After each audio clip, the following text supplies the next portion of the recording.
ESD में power amplifier का numerical practice चल रहा था।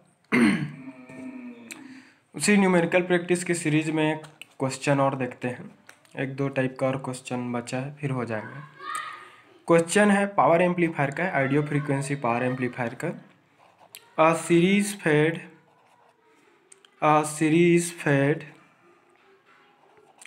Class A amplifier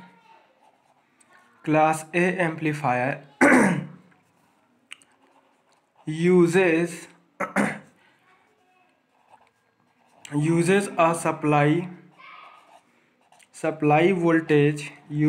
supply voltage of 20 volt.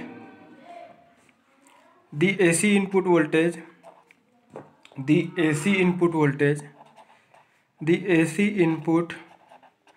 voltage results in a base current of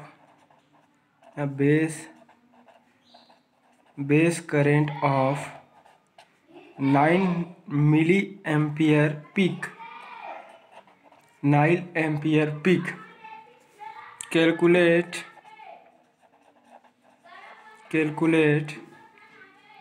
coordinate of the Q point. पहला coordinates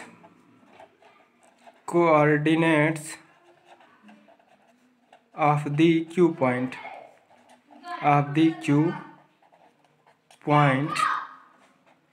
दूसरा है DC input power. दूसरा question बोला इसी में डीसी इनपुट पावर की वैल्यू निकालो, ऐसा करके बोला है। तीसरा क्वेश्चन वाले ये बोले हैं एसी आउटपुट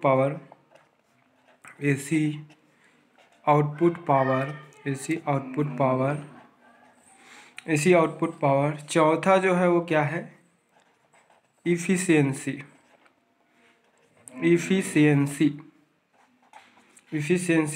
अगला है पावर डिसिपेशन। अगला है क्या है, पावर डिसिपेशन। अगला है maximum power dissipation. Maximum power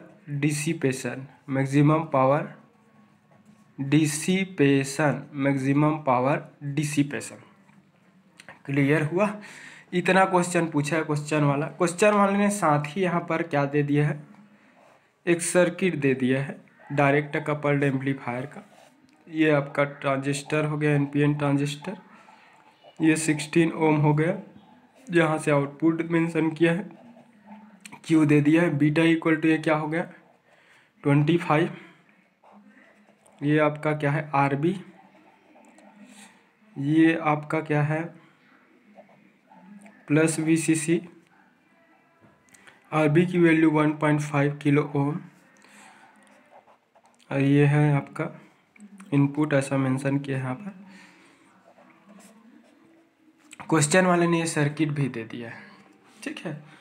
उन्होंने ये बोल रहा है कि एक series fed class A amplifier है। Series fed class A amplifier जो है वो सप्लाई वोल्टेज 20 वोल्ट का यूज़ कर रहा है। एसी इनपुट वोल्टेज के कारण जो उसमें बेस करंट का फ्लो हो रहा है वो 9 मिली एम्पियर पीक है बोल रहा है।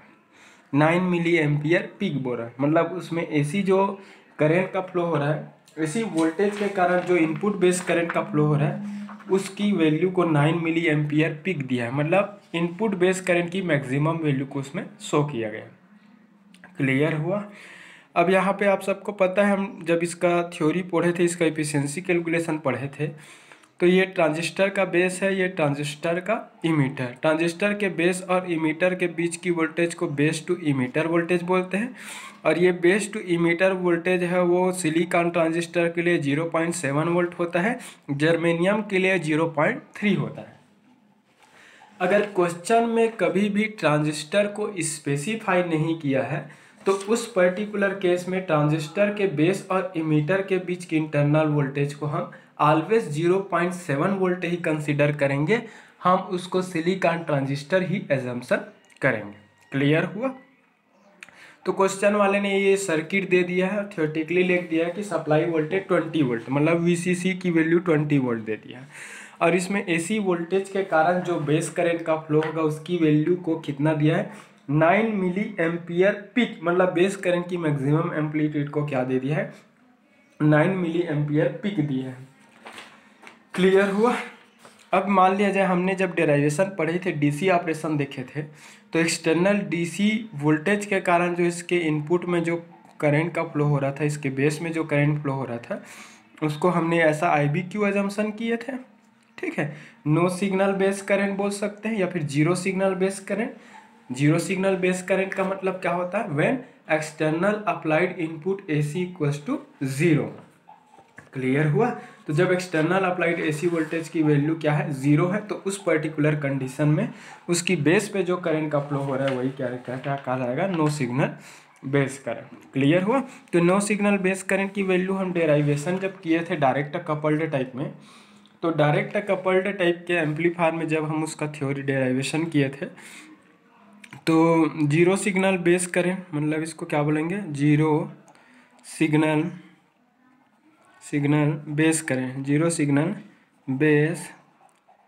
Signal base current I B Q होता है। जीरो सिग्नल बेस करंट को ही क्विसेंट पॉइंट बेस करंट बोलते हैं, और इसकी वैल्यू क्या होता है, वीसीसी माइनस 0.7 डिवाइडेड बाई क्या होता है, आरबी। ऐसा डेराइव किए थे।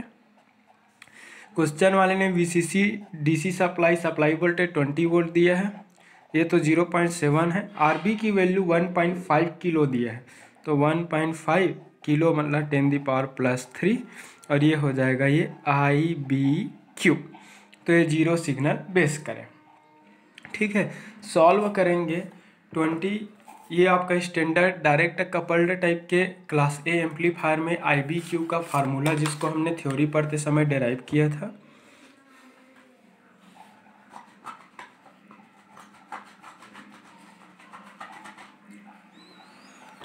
इस कैलकुलेटर से पुट करके निकाल लेते हैं, सारे की वैल्यू को रख देते हैं। 20 माइनस 0.7 डिवाइडेड बाई 1.5 इंटू 10⁻+3 हो जाएगा। सॉल्व करेंगे, इसकी वैल्यू मिलेगा आपको 0.1286 ऐसा मिलेगा। ये आई बी क्यू है, इसको 0.01287 एम्पियर। ठीक है, अगर इसको मिली एम्पियर में कन्वर्ट करना है तो 1000 से मल्टीप्लाई कर दो। इसको 1000 से मल्टीप्लाई अगर कर देते हैं तो ये क्या मिलेगा, 12.86 मिलेगा। या फिर इसको मिली में करना है तो आई बी क्यू इक्वल टू क्या हो जाएगा, 12.87 इंटू 10⁻³ अब एम्पियर होंगे। ऐसा अगर पॉइंट के फॉर्म में नहीं शो करना है तो ऐसा कर सकते हैं। तो उस पर्टिकुलर सर्किट के इनपुट बेस करंट पर, इनपुट पे जो करंट का फ्लो हो रहा है वो जो करंट है वो आई बी क्यू है। ठीक है, ये जीरो सिग्नल बेस करंट है जो कि एक्सटर्नल अप्लाइड डीसी के कारण। क्यों इसको निकाल रहे हैं, क्योंकि अगर हमें जीरो सिग्नल बेस करंट की वैल्यू पता है तो वी नो दैट ठीक है, हम जानते हैं, क्या जानते हैं कि आई सी क्यू, किसी भी सर्किट की कलेक्टर जो करंट होता है वो ऑलवेज क्या होता है, बीटा इंटू क्या होता है, आई बी होता है। तो I C Q equal to क्या हो जाएगा, beta into I B Q होंगे। बीटा की वैल्यू कितना है 25, आई बी क्यू की वैल्यू कितना है 12.87 इंटू 10⁻³ और ये हो जाएगा आई सी क्यू हो जाएगा। क्लियर हुआ? तो ये आपको आई सी क्यू की वैल्यू मिल जाएंगे 25 इंटू आई सी क्यू मिल जाएगा 25 इंटू 12.87 हो जाएंगे, और ये हो जाएगा आपका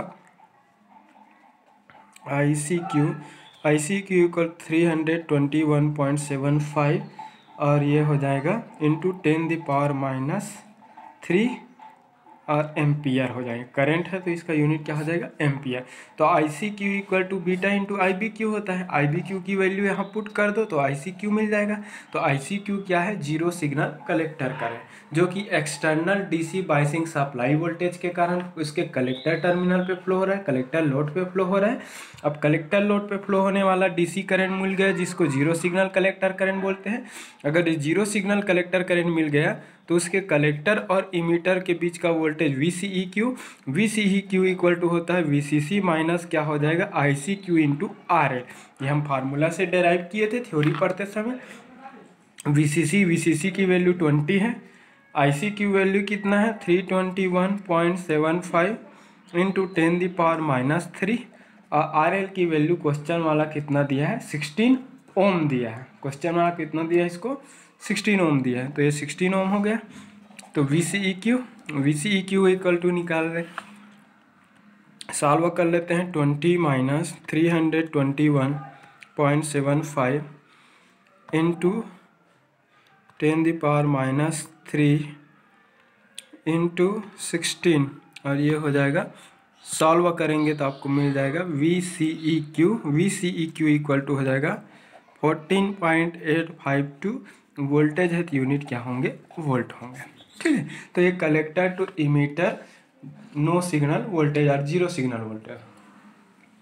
ठीक है, अब जीरो सिग्नल वोल्टेज मिल गया है। ठीक है, तो zero signal voltage is called DC voltage और क्विसेंट पॉइंट वोल्टेज। तो ये कलेक्टर टू इमीटर वोल्टेज मिल गया, ये कलेक्टर करंट मिल गया और कलेक्टर टू इमीटर वोल्टेज और कलेक्टर टू इमीटर वोल्टेज और कलेक्टर करंट को ही हम क्या बोलते हैं, tube point operating point coordinate बोलते हैं। तो यही आई सी क्यू और वी सी क्यू ही क्या होंगे, एक पहला आंसर होगा। आई C Q and V C Q पहले आंसर होंगे जो कि कोऑर्डिनेट है। सेकेंड पॉइंट है आपका, सेकेंड पॉइंट क्या बोल रहा है, डीसी इनपुट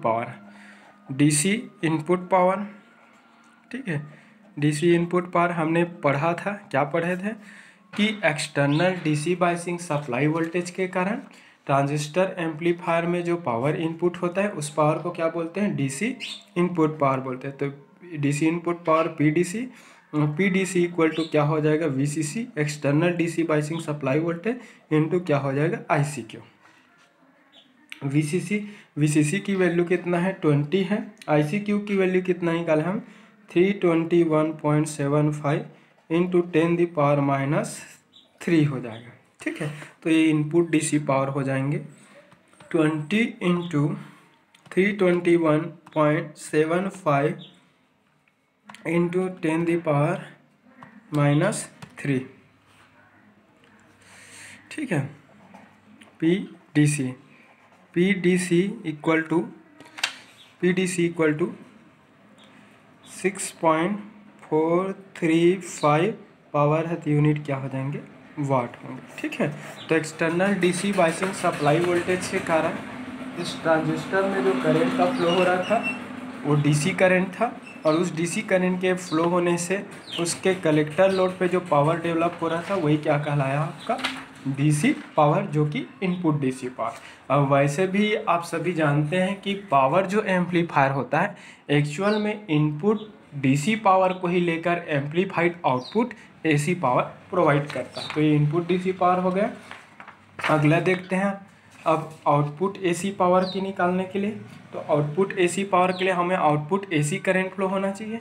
तो जब हम उस ट्रांजिस्टर एम्पलीफायर के इनपुट पर external input AC signal apply करते हैं तो अप्लाइड एसी सिग्नल के कारण उस ट्रांजिस्टर पर एसी करंट का फ्लो होता है और उस एसी करंट के रिजल्टेंट आउटपुट पे भी एम्पलीफाइड एसी करंट हमें मिलता है। क्लियर हुआ।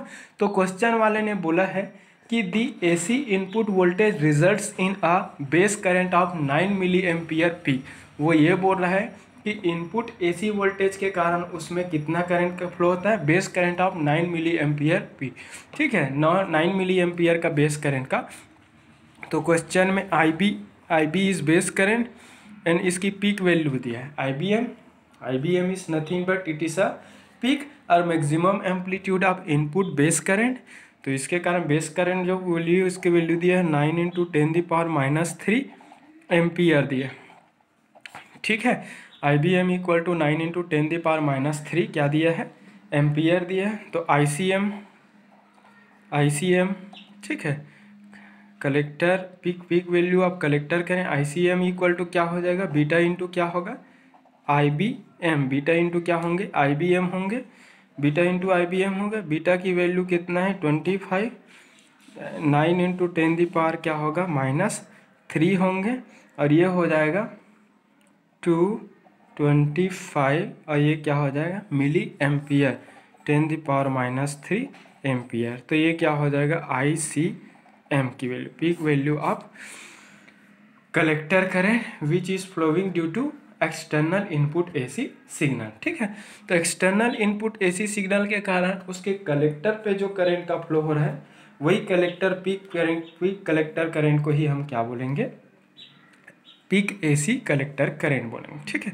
अब ये ICM ये एक्सटर्नल आपका कलेक्टर टर्मिनल पे एक्सटर्नल अप्लाइड AC सिग्नल के कारण फ्लो होने वाला करंट है, और ये एक्सटर्नल AC सिग्नल के कारण फ्लो होने वाला जो करंट है कलेक्टर करंट, ये AC करंट है जो कि आउटपुट AC करंट। तो output AC current collector current की हम RMS वैल्यू निकालेंगे।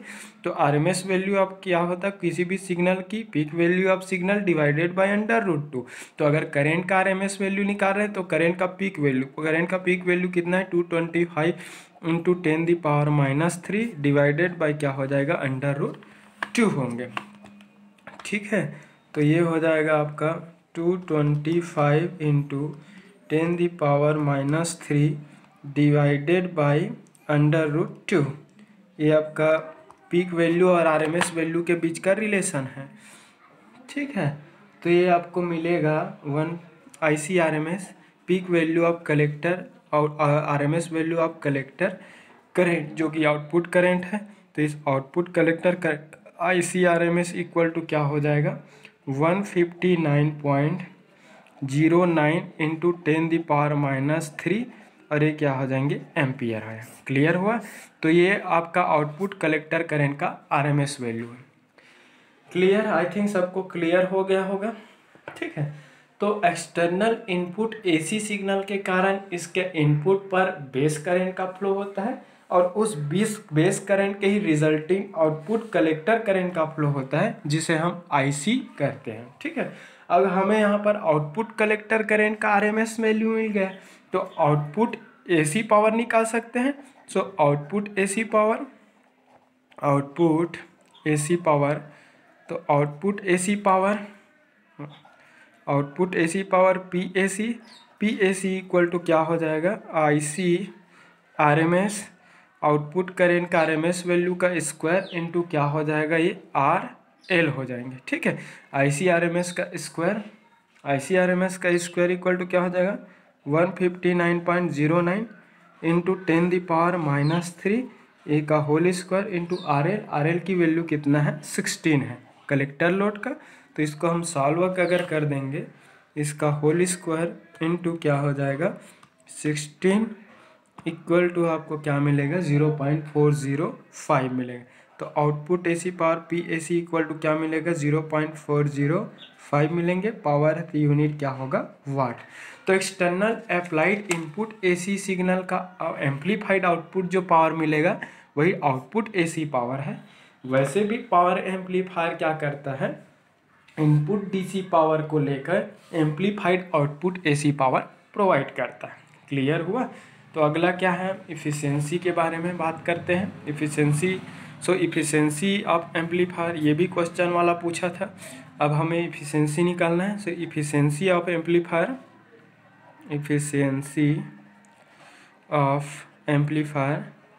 एम्पलीफायर की इफ़िशियंसी क्या हो जाएगा eta percentage equal to PAC output AC power divided by input DC power into क्या होगा 100%। क्लियर हुआ। PAC output AC power, output AC जो पावर है आपका 0.405 divided by input DC power. Input DC power की वैल्यू हम निकाले थे 6.435 इंटू 100%। तो तो पावर एम्पलीफायर क्या करता है, बेसिकली इनपुट डीसी को लेकर आउटपुट एसी प्रोवाइड करता है। तो कोई भी पावर एम्पलीफायर का इनपुट डीसी को लेकर आउटपुट एसी पावर में कन्वर्ट करने की एबिलिटी है, उसी को कन्वर्जन इफिशिएंसी बोलते हैं। 6.435 ये हो जाएगा, इंटू 100 करेंगे तो परसेंटेज मिल जाएंगे। तो ये मिलेगा आपको 6.29 ईटा परसेंटेज। इस एम्पलीफायर दिए गए एम्पलीफायर की इफिशिएंसी क्या हो जाएगा, 6.29%। ठीक है, तो इस एम्पलीफायर की इफिशिएंसी क्या हो जाएगा, 6.29% मिलेंगे।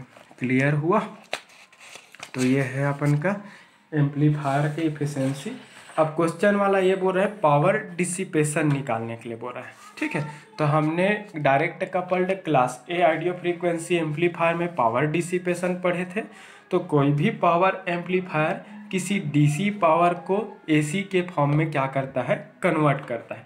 तो किसी भी एम्पलीफायर का इनपुट डीसी पावर को आउटपुट एसी में कन्वर्ट करने की एबिलिटी उसकी क्या कहलाती है, कन्वर्जन इफिशिएंसी कहलाती है। और पावर डिसिपेशन पीडी जो होता है, PD is nothing but it is a difference between input DC power to output AC power. तो power dissipation PDC DC power की वैल्यू, पीडीसी का वैल्यू कितना निकाले थे हम, 6.435 निकाले थे। मतलब इस पावर को लेगा और इस पावर के फॉर्म में वो क्या करेंगे, कन्वर्ट करेंगे। तो ये हो जाएगा आपका पीडीसी माइनस पीएसी के वैल्यू 0.405 होंगे। तो input DC power minus output AC power यही होता है। तो ये 6.435 माइनस 0.405 इक्वल टू हो जाएगा PD is nothing but it is a power dissipation, and power dissipation की वैल्यू 6.03 क्या हो जाएंगे, ये वाट होगा। क्लियर हुआ। तो इतने अमाउंट में पावर क्या होगा, डिसिपेट होगा। तो अगला क्वेश्चन इसी में बोला है मैक्सिमम पावर डिसिपेशन भी फाइंड आउट कर लो। तो मैंने बताया था कि जब उस ट्रांजिस्टर एम्पलीफायर में कोई भी एक्सटर्नल इनपुट एसी अप्लाई नहीं करते, तो उस एक्सटर्नल इनपुट एसी वोल्टेज के कारण उसके इनपुट पर कोई भी एसी बेस करंट का फ्लो नहीं होगा।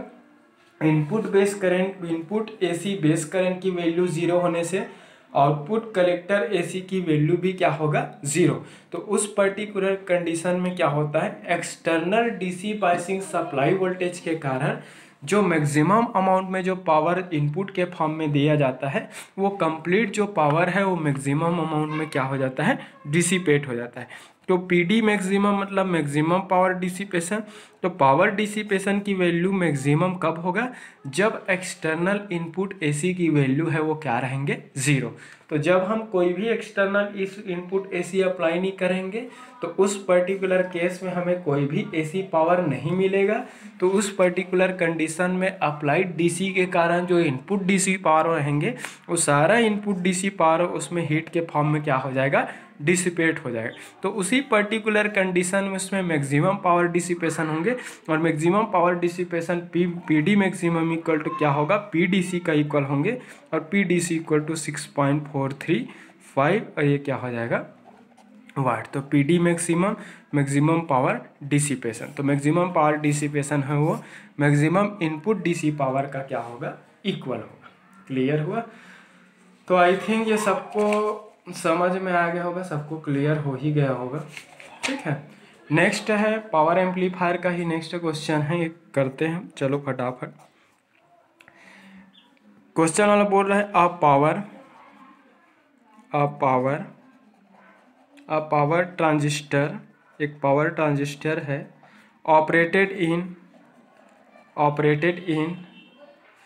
Class A operation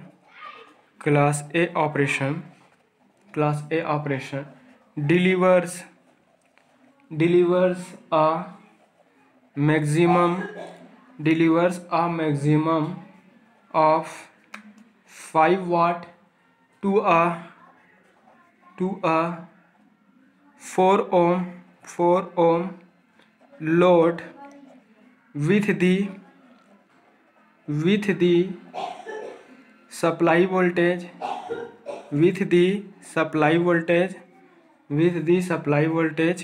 of 20 volt the quiescent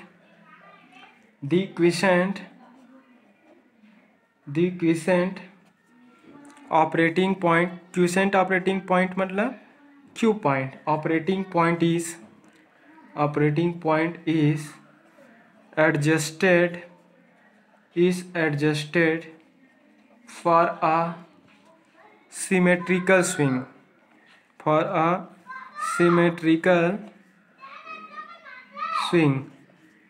calculate, ठीक है, कैलकुलेट।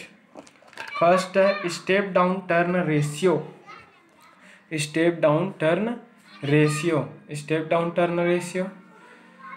फर्स्ट क्या बोल रहा है, स्टेप डाउन टर्न रेशियो। यहाँ पर स्टेप डाउन टर्न रेशियो मतलब समझ जाना कि ये transformer coupled class A audio frequency power amplifier है। Step down turn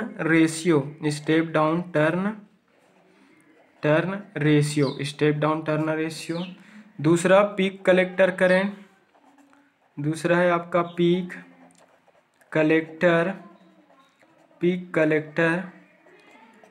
collector current. तीसरा है coordinates of quiescent operating point,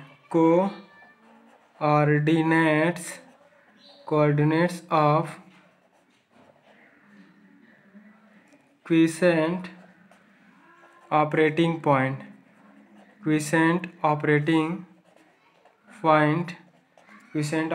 point. अगला क्या है, इफिशियंसी। इतना चीज पूछा। क्वेश्चन वाला ये बोल रहा है कि एक क्लास ए ऑडियो पावर एम्पलीफायर है जो मैक्सिमम 5 वाट का पावर डिलीवर करता है, ठीक है, टू अ 4 ओम लोड। एक 4 ओम का लोड है, इस 4 ओम के लोड को 5 वाट का पावर क्या करता है, डिलीवर करता है। तो पावर डिलीवर्ड बोल रहे हैं, तो पावर एम्पलीफायर जो पावर डिलीवर करता है वो डिलीवर्ड पावर हमेशा एसी पावर है। मतलब समझ जाओ कि क्वेश्चन वाले यहाँ पर एसी पावर की वैल्यू पूछा है। क्लियर है, यहाँ पर एसी पावर की वैल्यू मतलब एसी पावर की वैल्यू दिया है, 5 वाट का पावर डिलीवर करता है बोल रहे हैं। और उस लोड की इम्पीडेंस को कितना दिया है, 4 ohm impedance with a supply voltage of 20 volt. उसकी सप्लाई वोल्टेज कितना है, 20 वोल्ट का। क्लियर हुआ। तो वो सबसे पहले ये बोल रहा है कि टर्न रेशियो, तो यहाँ पर टर्न रेशियो की बात आ रहा है, मतलब समझ जाओ कि ये transformer coupled class A audio frequency amplifier है। अब इसमें देख लेते हैं पहले क्या क्या दिया है, पैरामीटर गिवन है। तो given parameters, first given parameters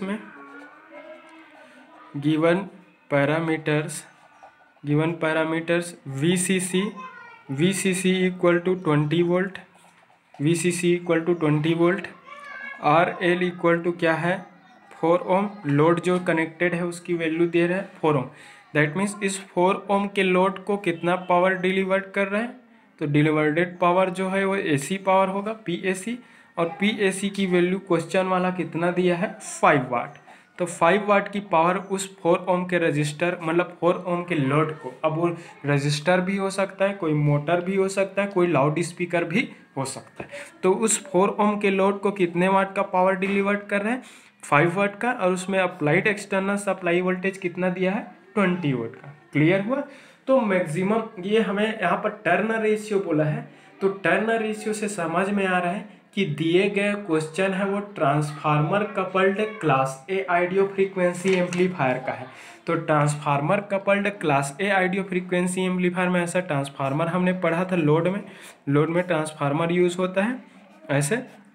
और इसकी सेकेंडरी वाइंडिंग पर ही आपका लाउड स्पीकर जैसे डिवाइस है उसको क्या करते हैं, सपोज ये लाउड स्पीकर है, इसकी प्राइमरी वाइंडिंग N1, इसके सेकेंडरी वाइंडिंग को N2 दे देते हैं। तो इसमें क्या हो जाएगा, turn ratio N2 divided by N1 बोल सकते हैं, या फिर N1 डिवाइडेड बाई क्या बोल सकते हैं, N2। अगर इस लाउड स्पीकर की रेजिस्टेंस को RL दे देते हैं तो एक्चुअल में क्या होता है, ट्रांसफार्मर कपल्ड डिवाइस में क्या होता है, ये जो लोड जो RL जो यूज़ हुआ है, जो कि लाउड स्पीकर के टर्म में यूज़ किया हूँ, जिसकी इनपुट इम्पीडेंस RL है, ये एक्चुअल में RL जो लोड रेजिस्टेंस है वो ट्रांसफार्मर के प्राइमरी वाइंडिंग पर भी क्या करता है, अपीयर होता है। तो प्राइमरी वाइंडिंग पे अपीयर होते हैं, जिससे उससे प्राइमरी वाइंडिंग की इम्पीडेंस है वो क्या हो जाते हैं, इंक्रीज हो जाती है। तो सेकेंडरी वाइंडिंग पे कनेक्टेड लोड जो प्राइमरी वाइंडिंग पर अपीयर होता है, उस अपीयर्ड आपके प्राइमरी वाइंडिंग पर अपीयर होता है, प्राइमरी वाइंडिंग पे अपीयर लोड को हम क्या बोलेंगे, रिफ्लेक्टेड लोड बोलेंगे। तो उसकी रेजिस्टेंस को हम क्या बोलते हैं, रिफ्लेक्टेड लोड रेजिस्टेंस बोलते हैं। तो अगर मैं इसके प्राइमरी वाइंडिंग पे डेवलप्ड AC पावर, ट्रांसफार्मर को हमने लोड में यूज़ किया था, सपोज इसमें डेवलप्ड प्राइमरी वाइंडिंग की पीक एम्पलीट्यूड को V1M दे देता हूँ, इसको क्या दे देते हैं, V2M। इसमें प्राइमरी वाइंडिंग का V1 RMS, इसको क्या दे देंगे, V2 RMS। थोड़ा सा थ्योरी बता रहा हूँ तब लूँगा।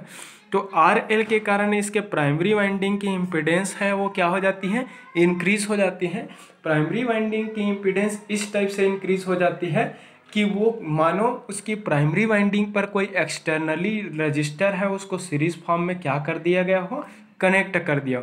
तो सेकेंडरी के कारण प्राइमरी पे अपीयर्ड रेजिस्टेंस को हम रिफ्लेक्टेड रेजिस्टेंस बोलेंगे। क्या बोलेंगे उसको, रिफ्लेक्टेड रेजिस्टेंस बोलते हैं। रिफ्लेक्टेड रेजिस्टेंस बोलेंगे, रिफ्लेक्टेड लोड रेजिस्टेंस बोलेंगे। और इस रिफ्लेक्टेड रेजिस्टेंस को हम RL डैश से रिप्रेजेंट करते हैं। और ये प्राइमरी वाइंडिंग पे रिफ्लेक्टेड लोड रेजिस्टेंस है R1 RL dash. RL dash equal to होता है formula RL divided by N square, where N square N equal to क्या होता है, वेयर N इक्वल टू क्या होता है, N2 बाई N1 होता है। ठीक है, N2 बाई N1, इसको क्या बोलते हैं हम, टर्न रेशियो बोलते हैं। RL क्या है, जो सेकेंडरी वाइंडिंग पर लोड के फॉर्म में कनेक्टेड है। यहाँ पर RL की वैल्यू क्वेश्चन वाला 4 ओम दिया है, एंड टर्न रेशियो नहीं दिया, क्वेश्चन वाले इसकी वैल्यू को पूछा है। ठीक है, RL डैश भी नहीं पता हमें, सिर्फ RL की वैल्यू दिया है। तो मैक्सिमम आपका PAC आउटपुट AC पावर जो होगा PAC इक्वल टू क्या हो जाएगा, V1M। प्राइमरी वाइंडिंग पे डेवलप्ड वोल्टेज है उसकी पीक वैल्यू का square divided by 2 times of RL dash होगा। ठीक है, क्योंकि ये RL डैश है प्राइमरी वाइंडिंग पर अपीयर्ड रिफ्लेक्टेड लोड रेजिस्टेंस है, तो ये प्राइमरी वाइंडिंग पे डेवलप्ड AC पावर का फार्मूला हो गया। क्लियर हुआ। RL डैश क्या है, सेकेंडरी वाइंडिंग पर कनेक्टेड लोड जो कि रिफ्लेक्टेड फॉर्म में प्राइमरी वाइंडिंग पर अपीयर होता है, जिससे ट्रांसफार्मर के प्राइमरी वाइंडिंग की रेजिस्टेंस है वो क्या हो जाती है, इंक्रीज हो जाती है। उस अपीयर्ड रेजिस्टेंस को हम रिफ्लेक्टेड रेजिस्टेंस बोलेंगे, जिसे RL डैश से रिप्रेजेंट करते हैं।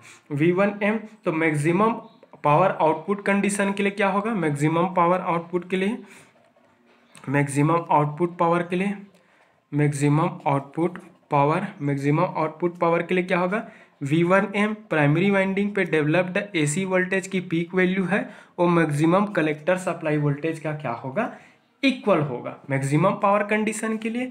तो PAC मैक्सिमम पावर कंडीशन के लिए PAC इक्वल टू V1M का स्क्वायर, V1M का स्क्वायर इक्वल टू क्या हो जाएगा, VCC का square divided by 2RL dash. ठीक है, अब हमें क्वेश्चन वाले ने वहाँ पर मैक्सिमम पावर जो आपका अपीयर होगा उसकी वैल्यू दिया है PAC की वैल्यू क्वेश्चन वाला कितना दिया है, 5 वाट दिया है। VCC की वैल्यू कितना दिया है, VCC की वैल्यू क्वेश्चन वाला कितना दिया है, 20 वोल्ट सप्लाई दिया है, डिवाइडेड बाय क्या होगा, 2RL डैश होगा। RL डैश को एक तरफ ले आओ, बाकी सबको एक तरफ, तो 20 का होल स्क्वायर डिवाइडेड बाय क्या हो जाएगा, 5। RL डैश अगर निकालेंगे तो RL डैश इक्वल टू क्या हो जाएगा, 40, रेजिस्टेंस यूनिट क्या हो जाएगा, ओम। तो RL डैश तो सेकेंडरी वाइंडिंग पर कनेक्टेड लोड है, उसके कारण प्राइमरी वाइंडिंग की इम्पीडेंस क्या हो जा रहा है, इंक्रीज हो जा रहा है। इंक्रीज इम्पीडेंस है वो इस टाइप से अपीयर कर देता है जैसे प्राइमरी वाइंडिंग पे कोई एक्सटर्नल सीरीज फॉर्म में कोई रेजिस्टेंस को कनेक्ट कर दिया गया हो। उस सेकेंडरी के कारण प्राइमरी वाइंडिंग पे अपीयर्ड रेजिस्टेंस है उसको रिफ्लेक्टेड रेजिस्टेंस बोलते हैं, और उस रिफ्लेक्टेड रेजिस्टेंस को RL डैश से हम रिप्रेजेंट करते हैं। ठीक है, ये PAC अब आप लोग सोच रहे होंगे कि ये क्या है, ये प्राइमरी वाइंडिंग पे डेवलप्ड एसी पावर है। तो ये कहाँ से आया ऐसा मत सोचना, देखो मैं बता देता हूँ कहाँ से है। कोई भी power, AC power equal to क्या होता है, RMS value of voltage and RMS value of current के प्रोडक्ट है, उसी को क्या बोलते हैं, पावर बोलते हैं।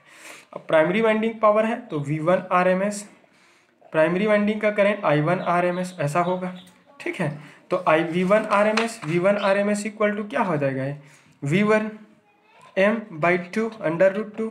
I1 RS इक्वल टू क्या होगा, I1 M/√2। सॉल्व करेंगे तो क्या होगा, I1 M डिवाइडेड बाय क्या होगा 2। और अगर आपको I1 M को शो करना है तो ये क्या होगा, I1 M इक्वल टू क्या हो जाएगा, V1 M divided by primary winding का रेजिस्टेंस, जिसको रिफ्लेक्टेड I को हम V के form V/R, I1 M equal to V1 M/RL dash divided by 2। Solve करेंगे क्या हो जाएगा, V1 M का स्क्वायर डिवाइडेड बाय क्या हो जाएगा 2 × RL डैश। तो ये प्राइमरी वाइंडिंग पे डेवलप्ड एसी पावर का एक्सप्रेशन है।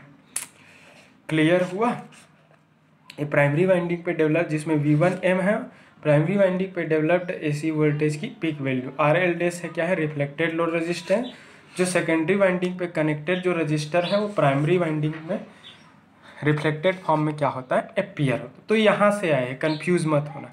तो मैक्सिमम पावर कंडीशन के लिए V1 जो M होगा, प्राइमरी वाइंडिंग पे डेवलप्ड एसी वोल्टेज की पीक वैल्यू जो होंगे, वो पीक वैल्यू है वो maximum VCC external DC biasing supply voltage का क्या होगा, इक्वल होगा। इस कारण V1 M के जगह हम क्या लिख दिया, VCC। तो मैक्सिमम पावर आउटपुट के कंडीशन में क्या होगा, peak value of primary winding voltage will equals to VCC होंगे। क्लियर हुआ, तो ये हो जाएगा आपका N। तो ये टर्न रेशियो है PAC maximum AC power, PAC maximum जो पावर है, PAC maximum power PAC equal to हमने निकाला फार्मूले से, वो क्या हो जाएगा, जैसे कि इसमें अगर देखा जाए तो V1 M divided by 2 RL dash equal to क्या हो जाएगा, VCC का होल स्क्वायर डिवाइडेड बाय क्या हो जाएगा 2 टाइम्स ऑफ RL डे। तो ये मैक्सिमम पावर का एक्सप्रेशन है, ठीक है। तो मैक्सिमम पावर के केस में क्या हो जाएगा, ये होंगे। तो सेकेंड जो पॉइंट है, peak collector current equal to क्या होगा, हम पीक कलेक्टर करंट पूछ रहे हैं। तो पीक कलेक्टर करंट हमें पीक कलेक्टर करंट तो PAC इक्वल टू क्या होगा, PAC इक्वल करंट के फॉर्म में अगर देखें तो I1 M का square into RL dash divided by क्या हो जाएगा 2 होंगे। अब फिर से अगर कंफ्यूज अगर हो रहे हैं कि ये फार्मूला कहाँ से आया, तो फिर से बता देता हूँ। एसी पावर इक्वल टू होता है IRMS इंटू VRMS का प्रोडक्ट है, उसी को AC बोल। IRMS इक्वल टू क्या हो जाएगा, अगर प्राइमरी वाइंडिंग के लिए पावर बात करूँ तो I1/√2।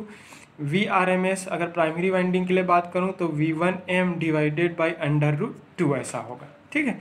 इसको सॉल्व करेंगे तो I1 M into V1 M divided by क्या हो जाएगा 2।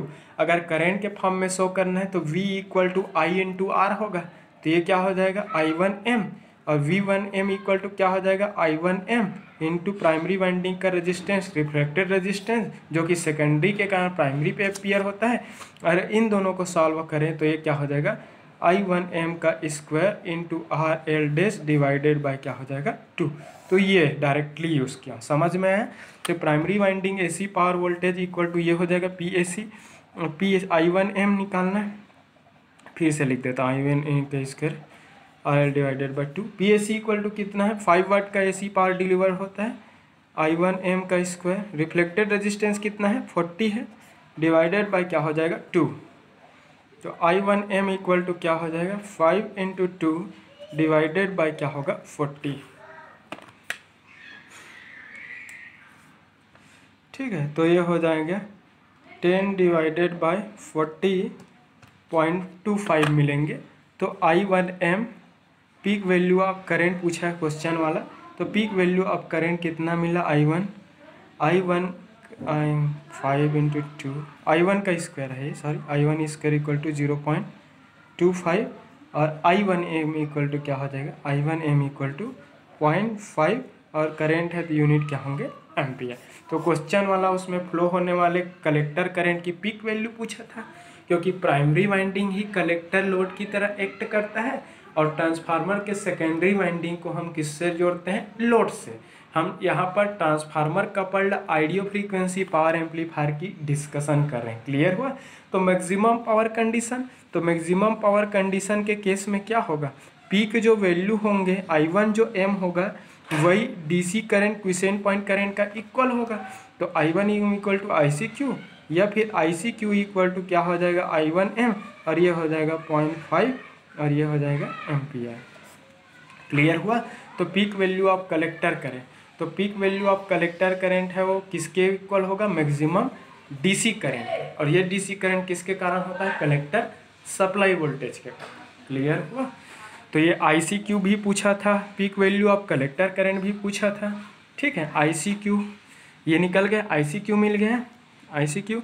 तो VCEQ collector to emitter DC current, वो मैक्सिमम पावर कंडीशन में क्या होगा, VCC का इक्वल होगा और इसकी वैल्यू कितना दिया है क्वेश्चन वाला, 21। तो VCE की वैल्यू है वो यहाँ से मिल गया, क्योंकि मैक्सिमम पावर कंडीशन के केस में कलेक्टर टू इमीटर डीसी जो वोल्टेज है मैक्सिमम कलेक्टर सप्लाई वोल्टेज का इक्वल होगा और वो क्या हो जाएंगे, 20 वोल्ट।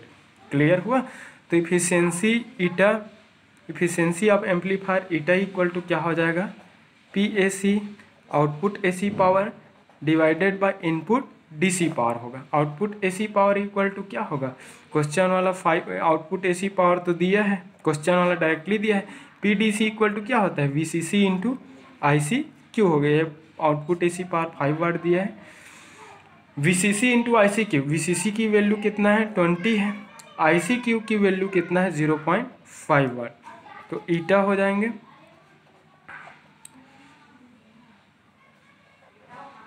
ठीक है। तो ये आपका परसेंटेज के फॉर्म में कन्वर्ट करेंगे तो ऐसा होगा, ठीक है।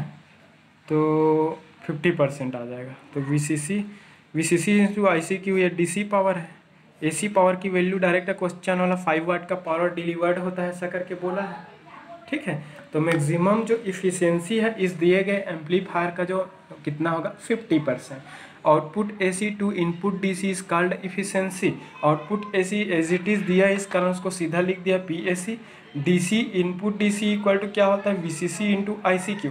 हमने ICQ की वैल्यू 0.5 निकाला, VCC की वैल्यू हमने 20 निकाला, सारे की वैल्यू पीट किया तो कितना आ गया, इफिशियंसी की वैल्यू है वो 50%।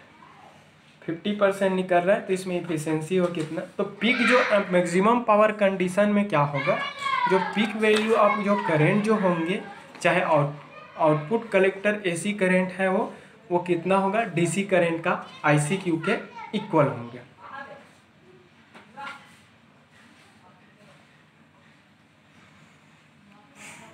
क्लियर हुआ। तो आई थिंक सबको क्लियर हो गया। क्वेश्चन वाला यही पूछा था, क्या क्या पूछा था, स्टेप डाउन टर्न रेशियो। तो हमने टर्न रेशियो, अच्छा टर्न रेशियो पूछा था, हम नहीं निकाल पाए, चलो निकाल के बता देते हैं। Step down turn ratio question वाला पूछा है। Step down turn ratio equal to क्या होगा, स्टेप डाउन RL डे, हमने बताया था RL डे रिफ्लेक्टेड रेजिस्टेंस है, रिफ्लेक्टेड लोड रेजिस्टेंस। ये लोड रेजिस्टेंस कहाँ से मिलता है, सेकेंडरी वाइंडिंग पे कनेक्टेड जो लोड रेजिस्टेंस है उसके कारण ट्रांसफार्मर के प्राइमरी वाइंडिंग का रेजिस्टेंस है क्या हो जाता है, इंक्रीज हो जाता है। और वो इंक्रीज्ड रेजिस्टेंस किसके कारण होता है, रिफ्लेक्टेड रेजिस्टेंस। तो reflected resistance RL dash equal to mathematically RL divided by क्या होता है, फार्मूला है N स्क्वायर। क्वेश्चन वाले ने N की वैल्यू पूछा है, तो ये क्या हो जाएगा, RL divided by RL dash. हमने RL की वैल्यू क्वेश्चन वाला दिया है 4 ओम का, RL डैश की वैल्यू हमने कैलकुलेट किया है, यहाँ पर कितना आया था 40 ओम। तो N स्क्वायर इक्वल टू कितना निकला यहाँ पर 0.1।